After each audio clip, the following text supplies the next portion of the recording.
عليكم ورحمة الله تعالى وبركاته. داوديال كسو دوادا برنامج كني عيارها وحنا ديقا مهد علينا dhiirigelinta had iyo jeer aad la garab taagantihiin janaalkayga Twitter channel waxaana ku xasuusinaya haddii aad nagu cusub tahay inaad subscribe dhahato channelkeena adigoo riixaya calaamada gambaleelka sidoo kale ha naga iloobin inaad like saarto muuqaalkan mahadsani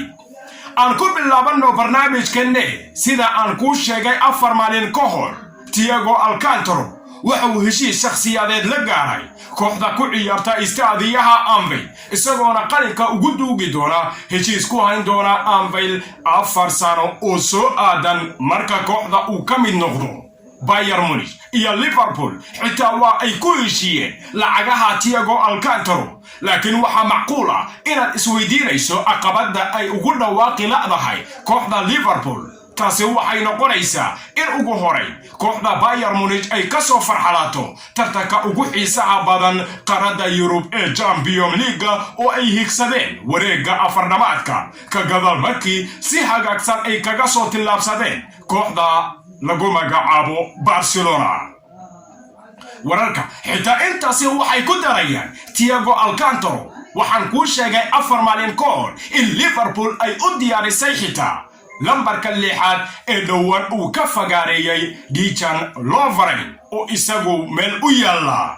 sheekooyinka kale ee la bubuurinayo waqti xadirka kan xagga suuqa waxa hoggaanka u haya in kooxda Barcelona ay samayn doonto isku shaandhayntii ugu weynayd ee xagga suuqa kala iibsiga ciyaartooyda waxaana diyaar ay u yihiin in kooxda haatanba ay ka sii fududeeyaan Luis Suarez oo noqday laacib ay da'ada kuleelayso waxaana badalkiisa ay u dhaqaaqayaan Lautaro Martinez oo ka tirsan kooxda Inter Milan.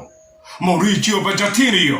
ayaa dhankaasaba wuxuu waqti xadirka kan u waalanayaa sidii uu u arki lahaa laacibkaasi oo xiran marada Barcelona waxaana la filayaa macallimkani tan iyo markii laga ceyriyay Tottenham aanan wax shaqo ah qaban in ciyaaryahankaasi uu ku arko istaadiyaha Camp Nou. qorshaha Barcelona sidoo kale waxa qayb ka sidii ay ku heli lahayd laacibka difaaca ugu ciyaara kooxda Manchester City ee Eric Garcia ayaa door muhiim ah ka qaatay xagaygan bandhigii cajiibka ahayd ee horyaalka iyo waliba qayba kamid ah tartamada ugu xiisaha badan qaarada Yurub ay ka samaysay kooxda uu hogaamiyo Pep Guardiola sidaasi oo ay tahayna wali waxa raacda xoogan ugu jirta kooxdii uu ka soo baxay akademiyadeeda ee Barcelona waxaana ay u arkaan badalka ugu habboon ee laacibka lagu magacaabo Gerard Piqué. sheekooyinka kale ee taagan caawa sidoo kale waxa qayb ka ah Paulo Dybala isaga Juventus si cad ayay u sheegtay in uu iib ka yahay isla markaana ay diyaar u tahay koox waliba oo doonaysa in ay gorgorta la gasho kooxaha xiisaynaya waxa qayb ka ah Real Madrid sidoo kalena waa macquul inuu aado kooxda Manchester United oo xagaygii dhawa ay isku fahmi waayeen xagga iyo waliba mushaaraadka.